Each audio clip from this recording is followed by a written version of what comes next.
Hai student, jumpa lagi dengan Pak Iful.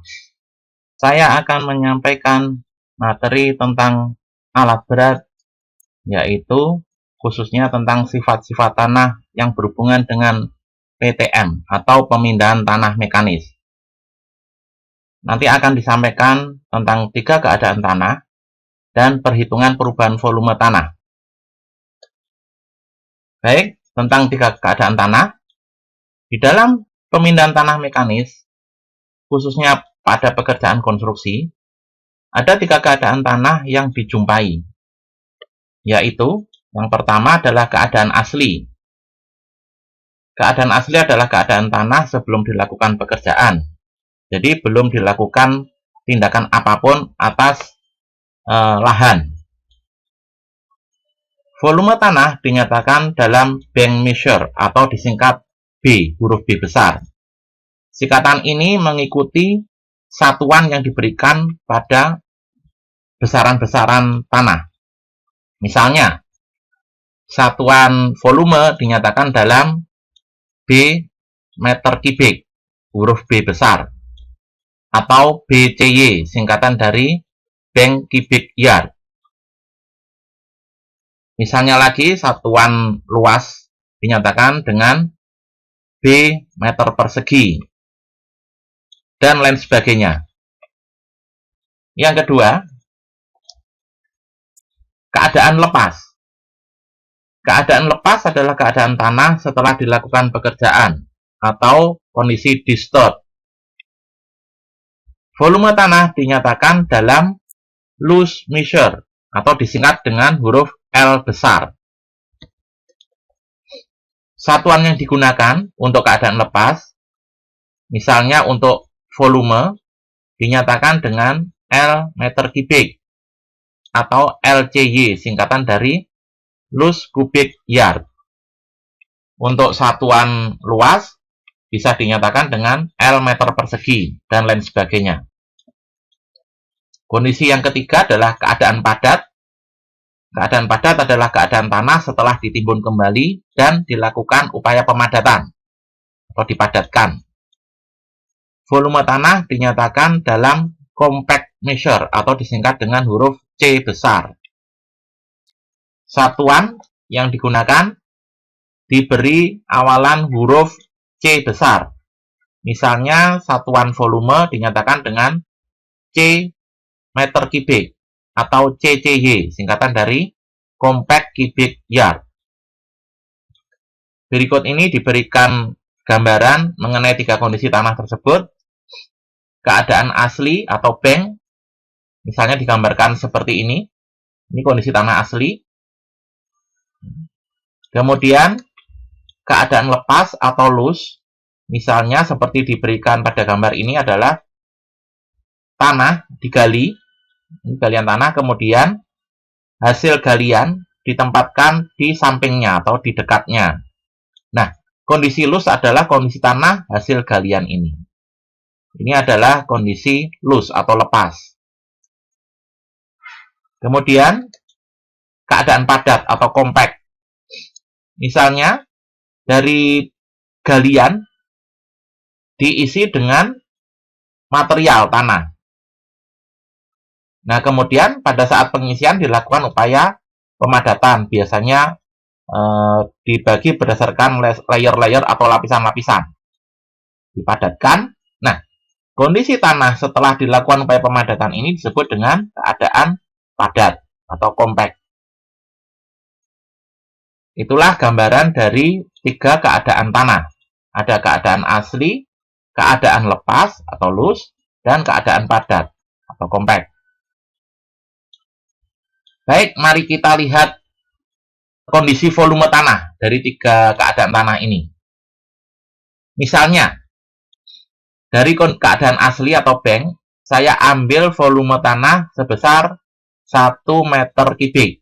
Dinyatakan dengan VB, volume tanah kondisi bank atau asli, sama dengan 1 bank meter kubik. 1 B meter kubik. Kemudian, dari volume 1 bank meter kubik ini, misalnya yang kita ambil 1 bank meter kubik, dilakukan penggalian. Ini pada saat kondisi asli. 1 bank meter kubik digali, kemudian hasil galian diletakkan di dekatnya. Maka volume tanah dalam keadaan lepas disingkat dengan VL sama dengan 1,2 loose meter kubik atau L meter kubik. Pada umumnya, pada keadaan tanah, dari kondisi asli menjadi kondisi lepas, ini mengalami pengembangan atau istilahnya mengalami swell.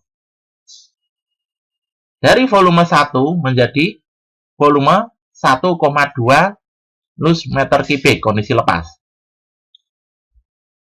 Ini mengalami pengembangan volume. Kemudian bekas galian ini diisi dengan material, kemudian dipadatkan. Maka volume setelah dilakukan upaya pemadatan dinyatakan dengan VC ini sama dengan 0,85 compact meter kubik atau C meter kubik. Jika dibandingkan dengan kondisi asli yang volumenya semula 1 bank meter kubik, kemudian dilakukan upaya pemadatan menjadi volumenya 0,85 compact meter kubik. Artinya, dari besaran 1 menjadi 0,85, maka tanah mengalami penyusutan atau shrinkage. Jadi, dari kondisi asli menjadi kondisi lepas, tanah atau material mengalami pengembangan atau swell. Dari kondisi asli menjadi kondisi compact, tanah mengalami penyusutan atau shrinkage. Nah, pertanyaannya, dari perubahan-perubahan volume tanah tadi itu, berapa persen besarnya pengembangan atau swell, dan berapa persen besarnya penyusutan atau shrinkage? Baik, mari kita lakukan perhitungan. Tadi kondisi tanah asli, volumenya dinyatakan dengan VB sebesar 1 bank meter kubik. Kemudian dilakukan penggalian, hasil galian diletakkan di sebelahnya. Volume lepas dinyatakan dengan VL menjadi 1,2 loose meter kubik. Kita lihat di sini, dari angka 1 menjadi 1,2, maka ini dinamakan pengembangan atau swell, mengalami pengembangan atau swell. Nah, berapakah pengembangan dari 1 menjadi 1,2 dinyatakan dalam persen? Ya, Anda dengan cepat dapat mengatakan besarnya pengembangan atau swell adalah 20%. Apakah Anda tahu dari manakah nilai 20% ini? Oke, semua perhitungan baik pengembangan maupun penyusutan, swell atau shrinkage, selalu dihitung dari kondisi asli tanah atau kondisi bank. Jadi, cara menghitung swell adalah swell sama dengan volume lepas dikurangi volume bank dibagi dengan volume bank kali 100%. Nah, kita lihat volume lepas sama dengan 1,2 dikurangi 1 dibagi 1 kali 100% sama dengan 20%.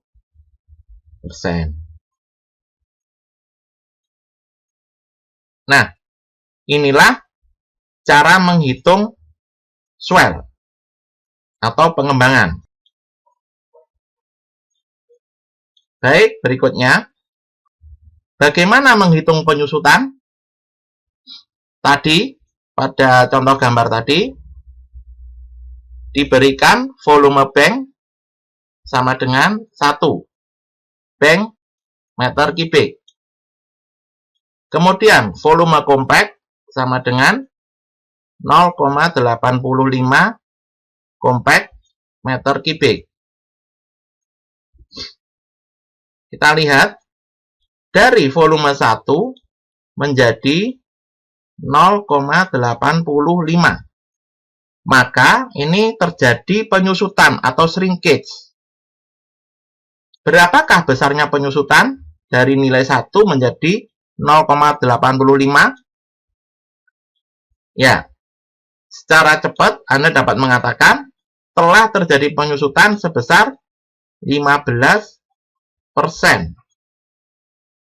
Bagaimanakah cara menghitung shrinkage?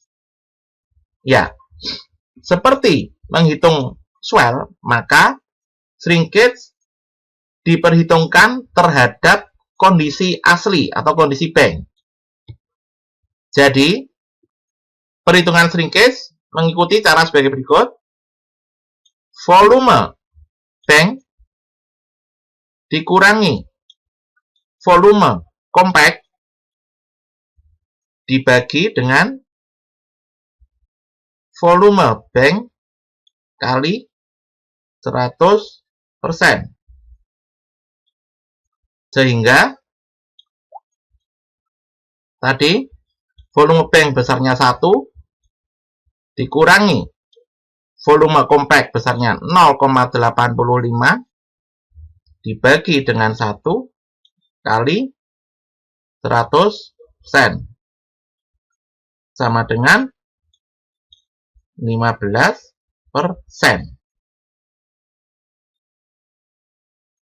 Nah, inilah cara menghitung shrinkage. Baik, saya ulangi. Tadi rumus-rumus yang digunakan untuk menghitung swell dan shrinkage dapat dilihat di sini. Swell sama dengan volume lepas atau VL dikurangi volume bank atau VB dibagi volume bank kali 100%. Sampai di sini dulu. Kemudian shrinkage sama dengan volume bank atau VB dikurangi volume compact atau VC per VB kali 100%. Sampai di sini dulu.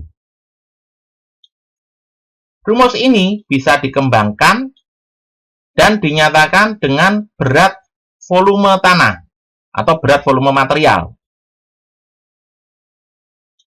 Baik, kita kembali ke gambar tadi.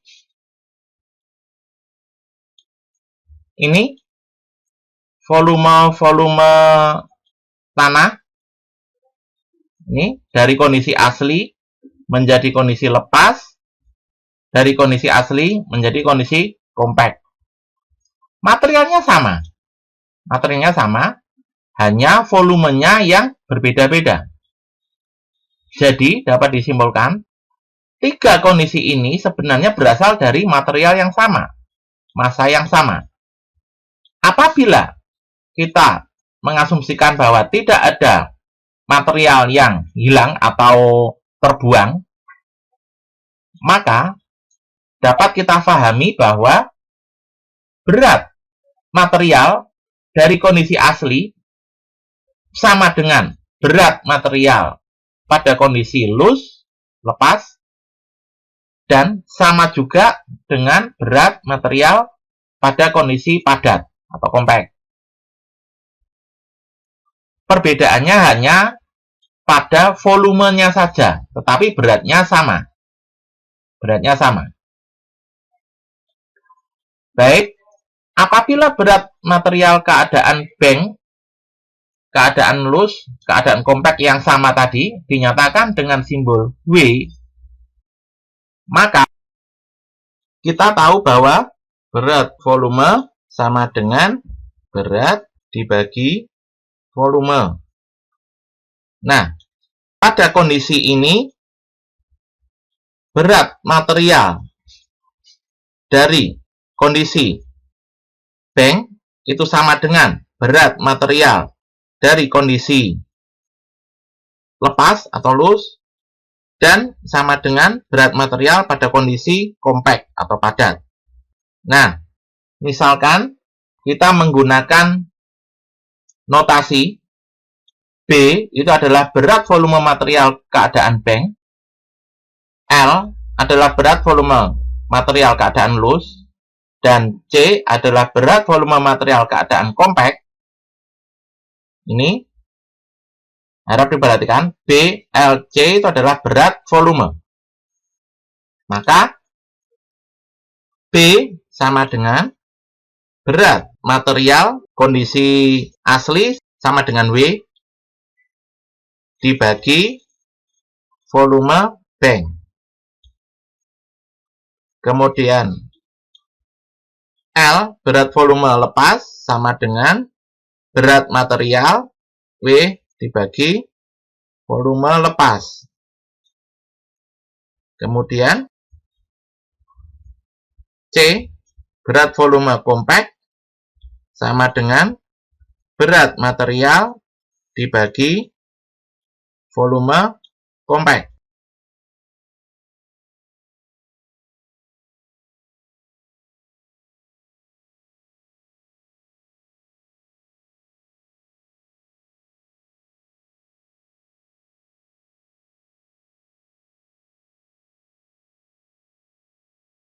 Baik, kita kembali ke rumus tadi.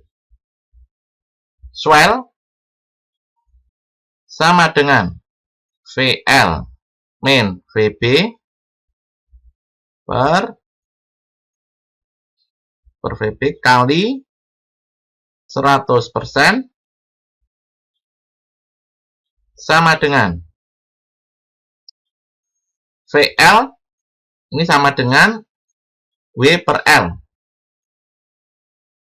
VB sama dengan W per B dibagi VB sama dengan W per B kali 100%.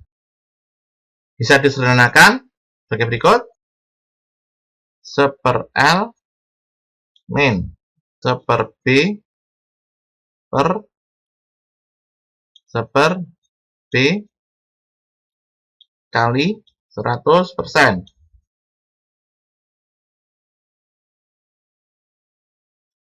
Jadi, jika kita bagi masing-masing suku ini dibagi 1 per B, maka swell sama dengan 1 per L dibagi 1 per B, ini berarti dikalikan dengan B.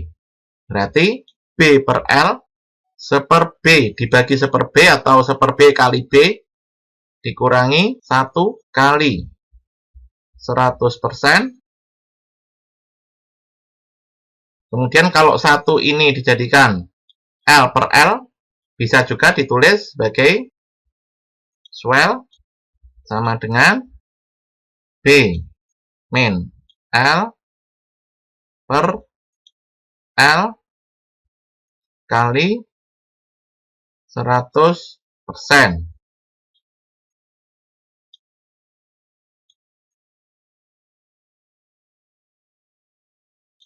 Nah, inilah rumus lain dari swell. Kita bisa juga menurunkan rumus untuk shrinkage. Tadi shrinkage sama dengan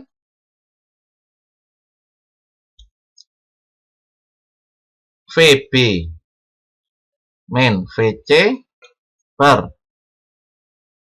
VB kali 100%. Kita tahu tadi VB sama dengan W per B. VC sama dengan W per C dibagi W per B kali 100%. Bisa disederhanakan, W-nya dicoret menjadi 1 per B min 1 per C dibagi 1 per B kali 100%. Kemudian 1 per B yang penyebut ini dijadikan ke atas menjadi 1 per B min 1 per C kurang kali B. Jadi shrinkage sama dengan 1 dikurangi B kali 1/C dalam kurung kali 100%.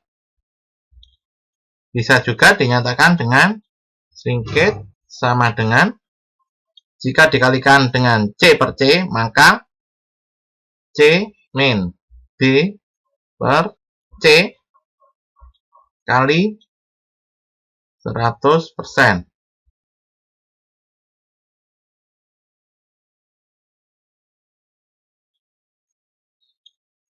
Nah, inilah rumus lain dari shrinkage. Kita lihat di sini.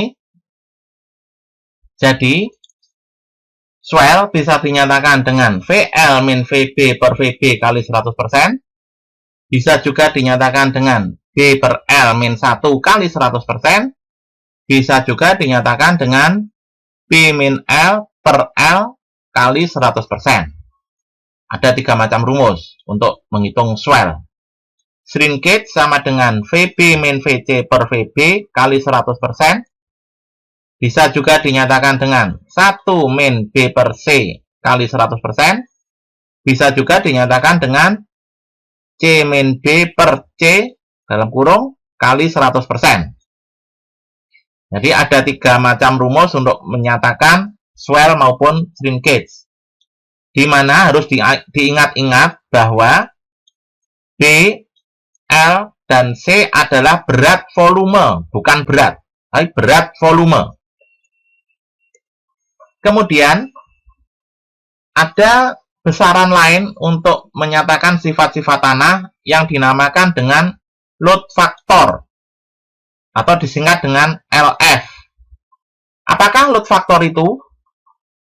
Load factor adalah persentase pengurangan kepadatan atau density material dari keadaan asli menjadi keadaan lepas. Jadi yang kita perhatikan hanya 2 kondisi tanah, keadaan asli atau bank dan keadaan lepas atau loose.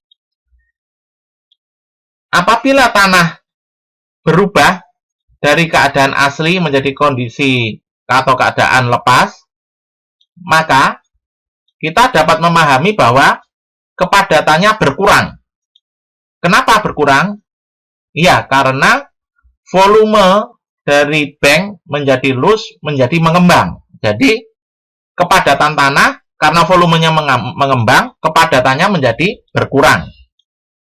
Nah, pengurangan kepadatan inilah yang dinamakan dengan load factor. Load factor dapat dihitung dengan perbandingan, karena berkurang maka menjadi kecil, perbandingan antara volume bank dibagi dengan volume loose. Dari angka yang kecil dibagi dengan angka yang mengembang lebih besar, menjadi kurang dari 1. Ya, karena ini berkurang kepadatannya. Dinyatakan dalam persen, maka dikalikan 100%. Seperti tadi, volume bank bisa dinyatakan dengan W per B, sedangkan volume loose bisa dinyatakan dengan W per L, maka load factor tadi sama dengan volume bank dibagi volume loose kali 100%, dinyatakan dengan B dan L, maka W per B dibagi W per L kali 100%. W disederhanakan, dicoret, menjadi load factor sama dengan L per B kali 100%.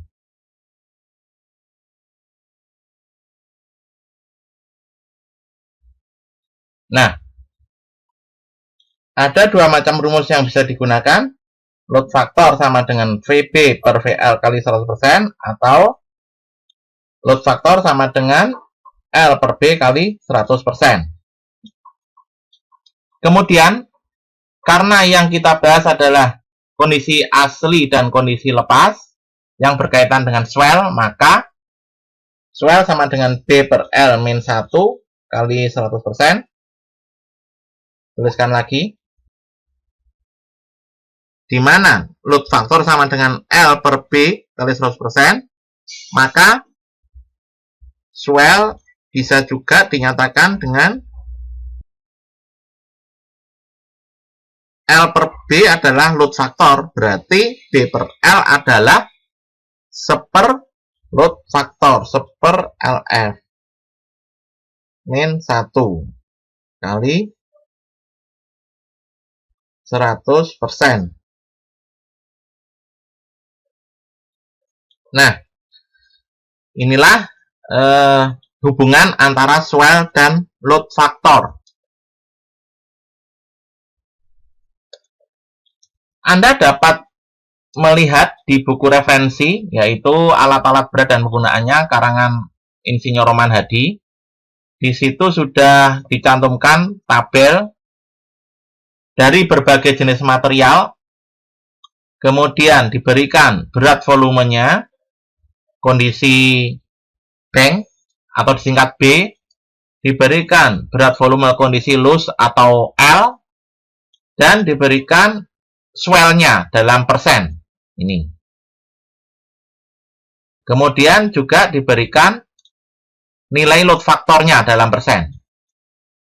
Anda bisa mengambil angka-angka ini jika mendapatkan kondisi material untuk pekerjaan tanah di lapangan.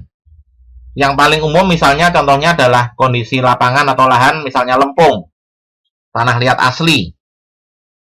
Kalau kondisi kering, ini kondisi basah, ini.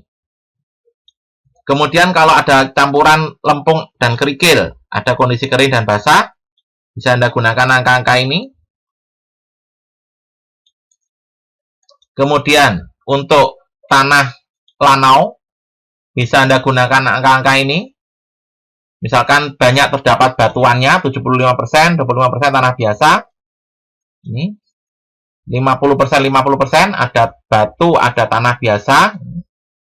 Dan 25% batu, 75% tanah biasa. Atau tanah lanau biasa, kondisi kering, kondisi basah, dan kondisi lanau. Angka-angka ini sering digunakan. Dan sebagainya. Sini sudah diberikan beberapa material. Nah, demikianlah penjelasan tentang sifat-sifat tanah yang akan digunakan dalam perhitungan untuk menghitung produktivitas alat-alat berat berikutnya. Selamat belajar!